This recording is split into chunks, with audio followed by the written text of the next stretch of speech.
of course, the most important part of this startup is the fire extinguisher. Now, as far as my neighbors go, they've seen me work on this car, and you can actually hear them talking outside. And it was all fun and games till I had to go get the fire extinguisher from my Corvette.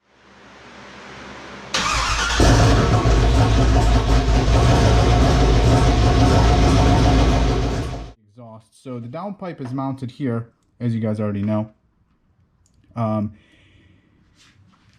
I clearanced it.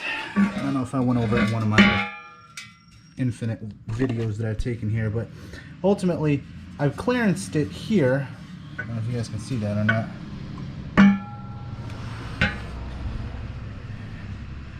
To be able to get past that frame rail in order to stay away from this guy here.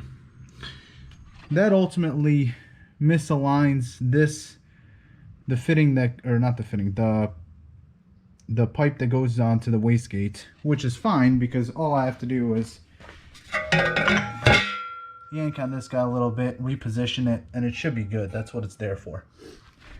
Well, unfortunately, when I clearanced this pipe, I'm misshapen this guy here. Now, I fixed this, and although it looks almost circular, it is not. So what I was hoping to do was, I was hoping to do a butt weld to another 4-inch pipe here to extend this guy a little bit further down, because when you get underneath the car, this terminates right where the floorboard kind of turns, like does a 90.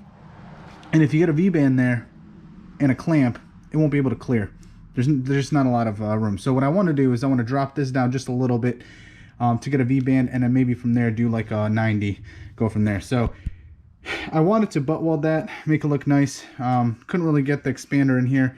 Was taking too much time. Don't really feel like spending that much time on this. So what I did was I cut a, I don't know, maybe it's like an 8-inch piece, and I cut a bunch of cuts in there. And ultimately I'm just going to expand this just a little bit to be able to fit it on here underneath the car and position it the way I need it to, because it's not exactly like a straight shot like this.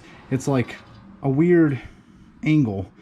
So then I'm gonna tack it, and then I'm gonna mark it, tack the V-band flange, which I got here, and then that all has to be able to clear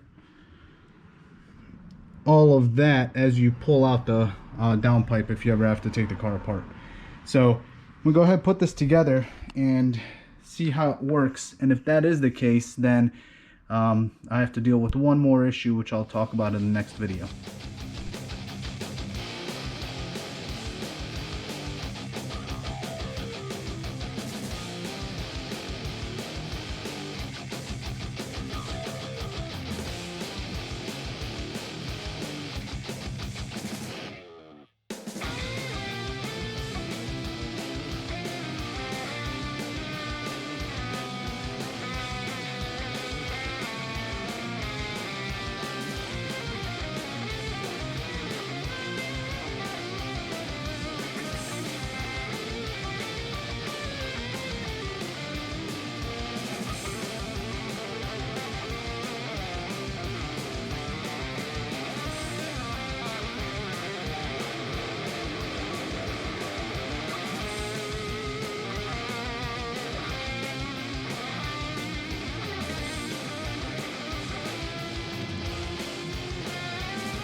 Well, this is what the downpipe looks like after I ended up welding it up. No, the welds aren't pretty, and I reclaimed that I'm a pretty welder, but they will do.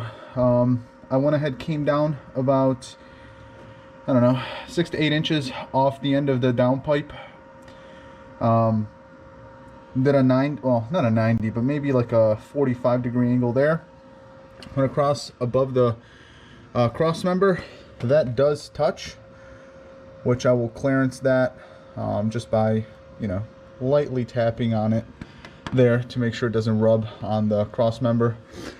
And then went all the way back here. Now here's where things got a little complicated. So I have the rest of the exhaust.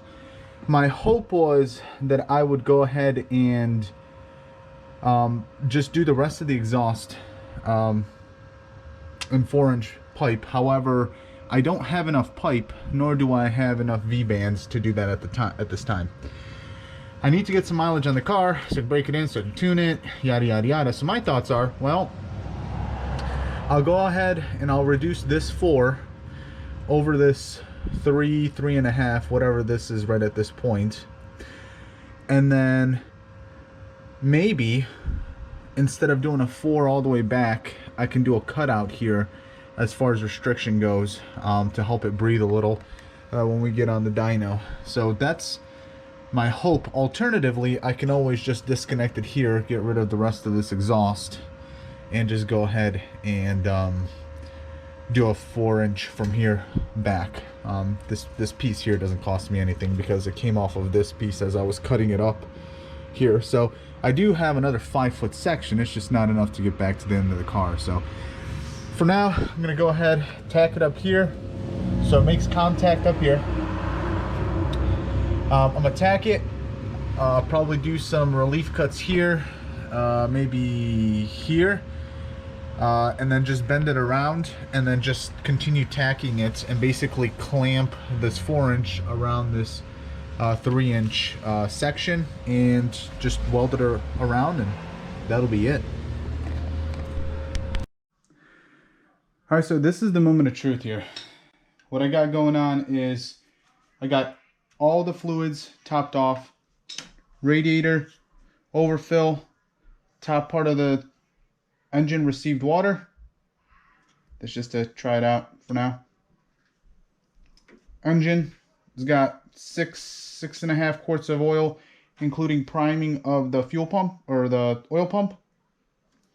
Transmission's got 1 quart in the torque converter, 5 in the transmission, and the moment I start it, I'll add a few more quarts and then continue adding as it circulates. Those are the instructions from the from Performance Book themselves. So as you can see here, I don't have the injectors plugged in. All right, so what I'm looking to do here is just basically crank the motor over, maybe 20 or 30 seconds, to see if I can build up oil pressure, or at least circulate the oil to get up to the turbo. Before I put all the lines on, I did put some assembly lube in there, spun it, put some assembly lube in the oil pump, spun it. I put assembly lube basically everywhere. And then, of course, the most important part of this startup is the fire extinguisher. Now, as far as my neighbors go, they've seen me work on this car, and you can actually hear them talking outside. And it was all fun and games till I had to go get the fire extinguisher from my Corvette. Then people started running to their houses. So let's hope we don't have to use it. But if we do, it's handy. I'm gonna go ahead and give this thing a crank and see what it does. I'm deathly afraid that I'm forgetting something. I've probably checked this like 6 or 7 times.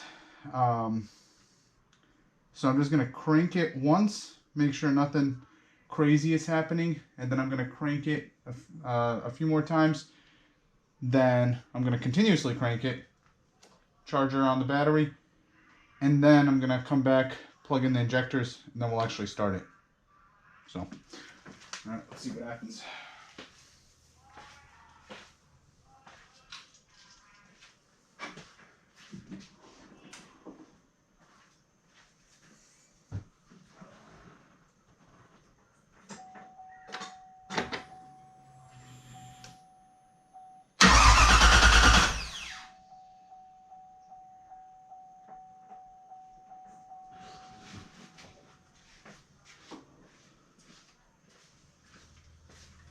Did anything die? Belt's good.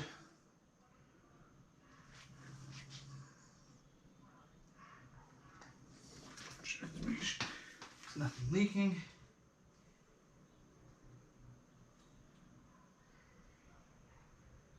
Got some oil leaking, but I think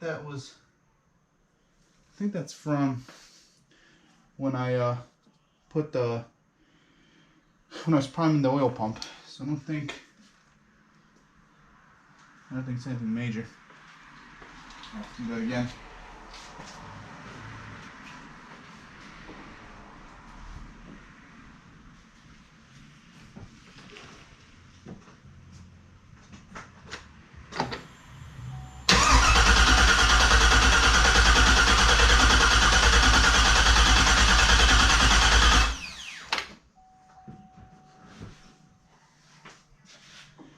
Now what's interesting is I actually broke the starter on this truck. When I had the starter off, I went to clean off some of the terminals because it was cranking over very, very slow. So then when I went to buy the starter, there's actually two starters for this. There's one for the 5.3 or 6.0. And when I cranked it with the 5.3, it was cranking well, I think it's the starter for 5.3. It was cranking like super, super, super, super slow. This is actually cranking like it should be. So I'm gonna go ahead and do one more time and then come back and put the injectors on. I think we should be good. Let's do 65.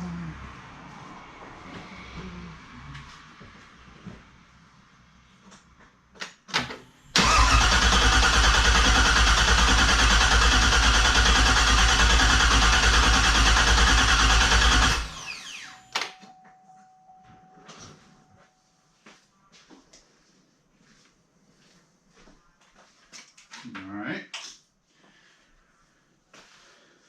Well, that part's done. So go ahead and plug the injectors in now.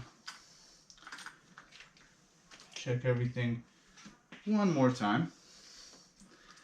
And then start this guy up.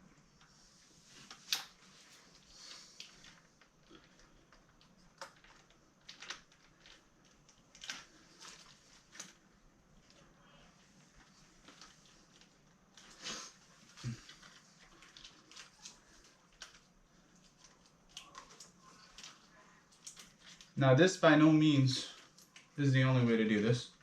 There's people that, you know, pull the spark plugs and don't plug the spark plugs in, and it actually helps because you don't have to, it won't put as much of a load on the starter because obviously you're not making compression that time. For me, it's very, very difficult to get to the spark plugs. I actually am reusing my old ones, and I'm not going to change them up until I'm not going to change them up until I have to do the first brake and oil change, which is like after whatever 15 minutes of running. Or I'm sorry, not the first brake in for oil, the one after that for the transmission. I think it's like after 1,000 miles you do that. Also, I got this thing rigged here just as a breather, just so I can keep things out of the way because I didn't know if I had to add any oil.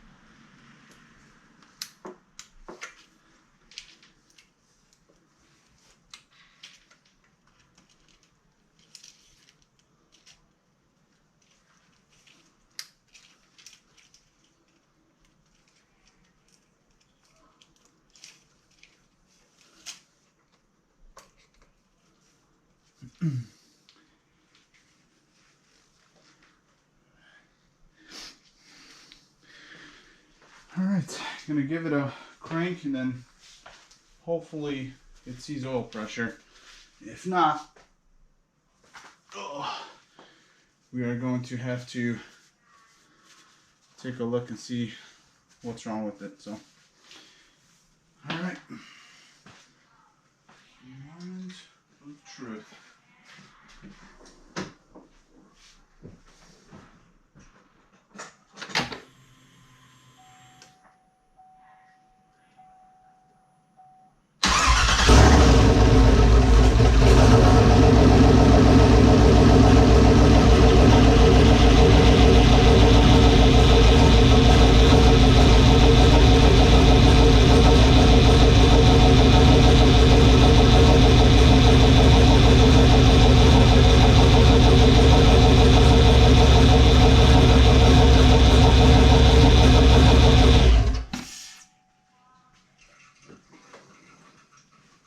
Well, it's got oil pressure. It's got a lot of oil pressure. It's got like 40 or 50 pounds of pressure.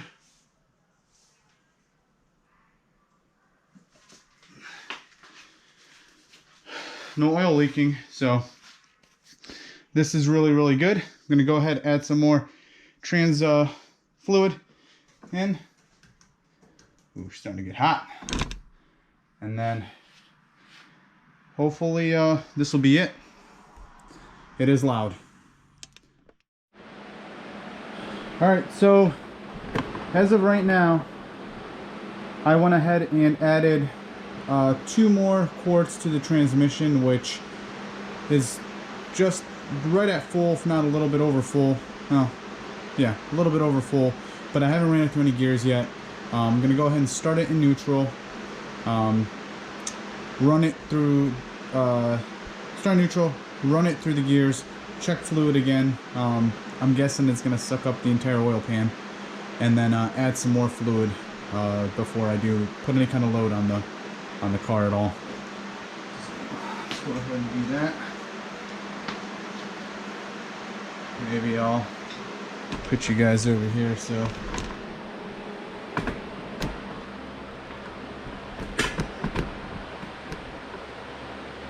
you can see everything.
Alright.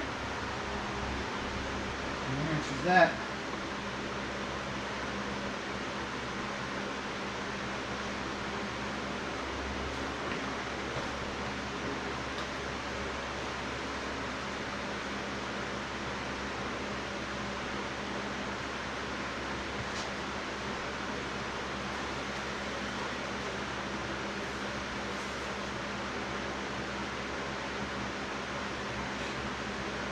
So I've got a pretty good sized leak underneath the car over here. So I'm gonna go ahead and check that out. So this is where the 2 lines from the front and the back merge. So I'll go ahead and check that out. Hopefully it's not coming down from the transmission, making its way there. So go ahead and try this again.